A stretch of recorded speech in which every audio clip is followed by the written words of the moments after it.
Hey Paul, thanks for that video.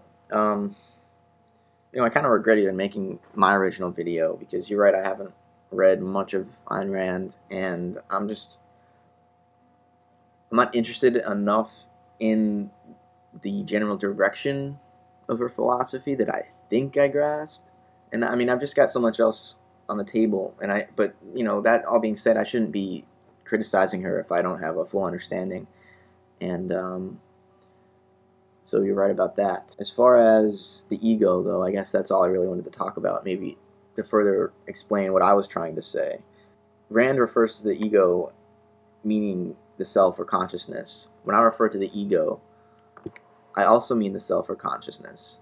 Except for me, if there's a conscious ego, there's also an unconscious, an id, or, there's a shadow, there's these other elements of the psyche that are just as active as the ego. And my background is more Buddhist than objectivist. And so when I say I have no ego, I'm not saying I don't exist.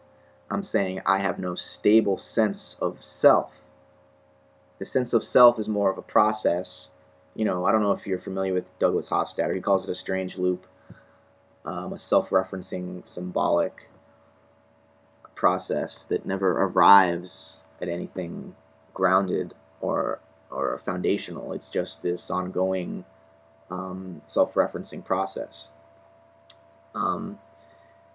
So when I say things like I don't know who I am, I mean I don't have a stable sense of self. I'm always changing. My environment is changing me. The people I meet are changing me. Carl Jung talked about how the personality is like a chemical, and when two personalities interact, there's this reaction, and both are changed. Both personalities are changed and mutated, and that's my general take on the psyche. That I don't have my own special mind that's locked away in here that nobody else can touch. It's not that way. To say that I have a self-interest to protect myself, well, certainly there are bodily reflexes that we've inherited genetically that just allow us to survive, and all animals are hardwired to survive. But the question still is, are they aware? Do they really struggle to survive, or do they forget that they should be worried about dying the moment after they leap to avoid, a snake lunging at them or something? Animals, I'm not going to try to think for animals, but it seems like they are not worried about surviving. When there's danger, they get out of the way. If they don't, they die. Only humans worry about survival because we've built up a culture, I guess a meme structure, if you want to call it that has convinced us that we are egos and that we do have stable identities. But I think that's an illusion, and it will be shown to be such, if not tomorrow, then, a few years down the road when, we start to get dementia, when we get sick and lose our ability to think, our ability to recognize our friends and family. The fact that we're mostly biological creatures, or at least that our consciousness of ourself is housed in a biological framework or biological medium,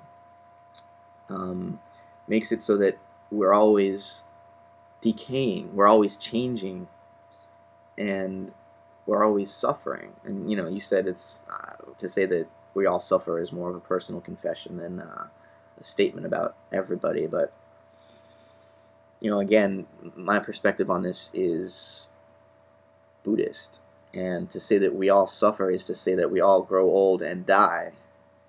We all get sick. We all feel pain. We all struggle to attain all these desires and whatnot. And I don't see that as a personal, I mean, it is a personal confession, but I think anybody who's honest would also confess the same thing. Um, if not now, then, down the road when you do begin to suffer. I mean, human life is inherently suffering. But then that's just one side of it, of course. There's also a cure for suffering. But it's not that you get rid of suffering. That's not the cure. The cure is that you see suffering and bliss as two sides of the same coin. They can never really be separated, because if you just had bliss, you wouldn't even understand what it was. You need to have it in relation to its opposite in order to get any perspective.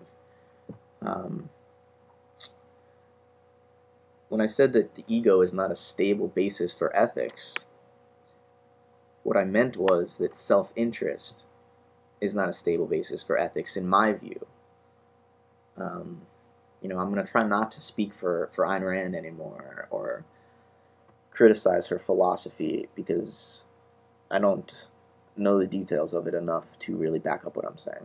I'll be honest. And you're right about that. But the ego is not a stable basis for ethics, because if we only look out for ourselves, I think we're acting under an illusion. And my view of ethics is that they cannot come from outside of ourselves. They have to, ourselves, of our consciousness or our awareness. It has to spontaneously arise from within, not from the ego, just from our total being. The way I see it, the ego is one part of our being. Again, it's one tiny aspect of our total psychic being.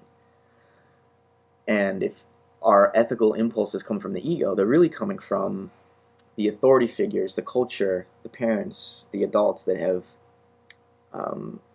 raised us and educated us to perceive ourselves as though we were a self-interested ego, separate from everybody else, with our own private thoughts and ideas that nobody else has access to. Which, yeah, that's true, but you're always thinking something somewhere, in some situation. And if you're not, say, participating with others in a group gathering, and you're thinking in your own private world, they can see you. They know you're not present with them. They can't pick out your exact thoughts. But to say that you're really in your private world is not accurate in my view, because you're still showing yourself to others, and they can still interpret your behavior and try to get an insight into what you may be thinking. So when we act ethically, starting from the basis of our egos and our self-interest, what we're really doing is acting based on other people's, or based on our culture's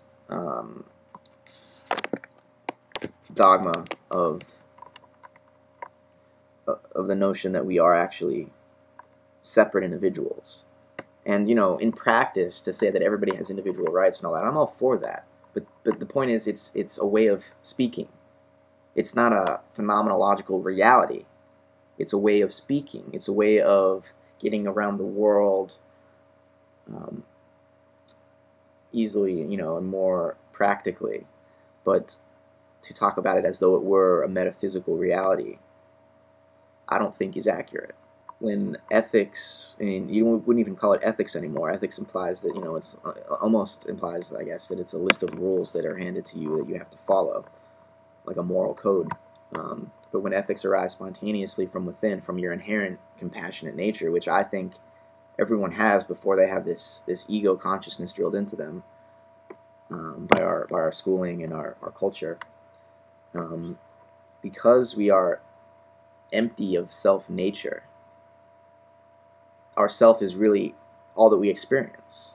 We never see anything that's not self. That's just what follows from the idea that there is no self in here. The only self there could be is the whole shebang, the whole interaction, the whole relationship between everyone and everything. That's the self. And the self veils itself from itself and becomes these separate egos and stuff that fight with each other and think they have their own separate happiness and stuff. I wish I could keep going on, but I can't go over 10 minutes. I don't have a director's account like you. But thanks for the video, and let me know what you thought.